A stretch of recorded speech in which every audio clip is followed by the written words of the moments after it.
This is way better than we thought. Some very positive takeaways from the Cavs preseason, and if they can build off of this momentum, it will give them a phenomenal chance to bring that Larry O'Brien trophy back to Cleveland, Ohio. What's going on, everybody? Welcome back to another episode of Cavs Digest. I'm your host for today's episode, Darayus Sethna. Thanks so much for joining me as always. Happy Thursday. Weekend's almost here. Let's get into it. Before I go into the topic for today, I just want to send you that friendly reminder, guys. Make sure you like this video and subscribe to our Cavs Digest YouTube channel because we want to get that not subscribed number down all the way to 0 in a perfect world. So, and what this means is that over 2/3 of you who watch our videos aren't actually subscribed to our channel. So give yourself some credit so you can keep up with the latest Cavs news and updates.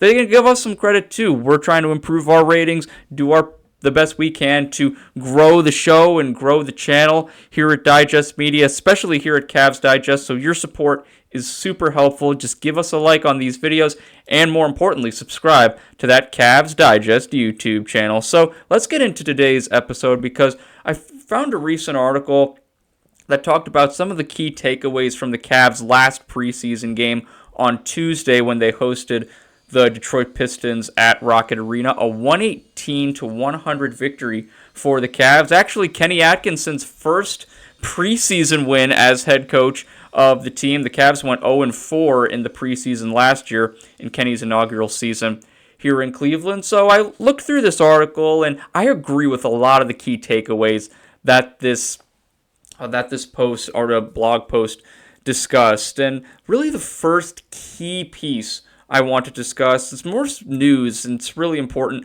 The status of DeAndre Hunter. I just wanted to give everybody who might not know just a quick update what was going on for those of you who may not have watched the game. DeAndre Hunter looked to have suffered some kind of knee injury. He was able to get up on his own, walk back to the locker room, but he certainly looked like he was in some pain, and he was slow to get up afterwards. So quick update on DeAndre Hunter. No need to fear. So essentially with this report, according to a Cavs insider on Cleveland.com, Chris Fedor, who's been doing that for a long time, the knee injury for Hunter was not serious, and he was removed from the game as a precaution. This is obviously a preseason game. We do not need anybody suffering any major injuries, any season-ending injuries. Save it all for the regular season. Save that, big stuff for when it really counts. So smart on Kenny Atkinson's part, obviously, not to put Hunter back in. Hunter's looked really good in the minutes that he has played in this preseason. I'm super excited what we're going to see from him in the regular season. But just wanted to give you a quick update on that. Thought that was important to bring up. So really the first key point on this article makes was Lonzo Ball. And I could not agree more with what this article discussed, specifically what he brings to the table for this Cavs team. And he had a really impressive showing on Tuesday night. He's still playing under a minutes restriction, recovering from some injuries from past years, right? And obviously you don't need to play Lonzo Ball 30 minutes in a preseason game. Just doesn't make sense, right?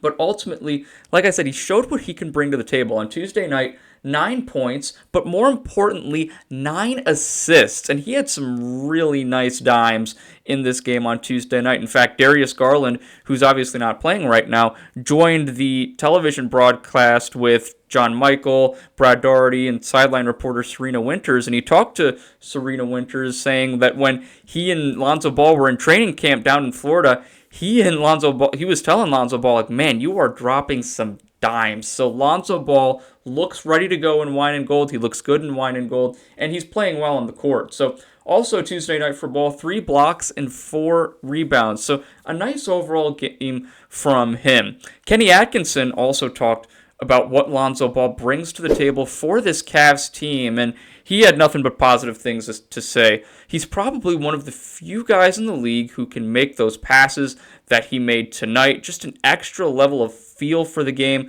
and I love that. He's a risk taker, he's not afraid, and to be a great passer, we all know this in NBA history, you kind of have to have that mentality. Lonzo Ball certainly looked good on Tuesday night, and he made some passes, that, a little or more advanced. That's what he came into this league known as, a really unique different kind of passer. And obviously the scoring there's still some stuff to be desired there, but on this Cavaliers team, his biggest threat will be his passing. And you look at these numbers here for Ball as well.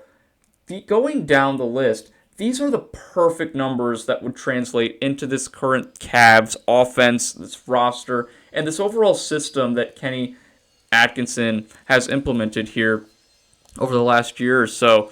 You don't need him to score 15, 20 points a game, but if you can get those assists like he did this past Tuesday, 9, 10 assists per game, that totally changes the dynamic of this offense. So seeing Lonzo Ball definitely gave me some cause to pause for a little bit, helped me calm down a little bit, because even Matt and I have been talking about over the summer, we've had some questions about this Cavs second unit, but if Lonzo Ball plays the way that he did on Tuesday, and of course he must stay healthy, and he plays that way, this totally changes the dynamic of the Cavs, and it's going to be really exciting to see what they can do in that second unit. But of course, the health of Lonzo Ball is going to be critical.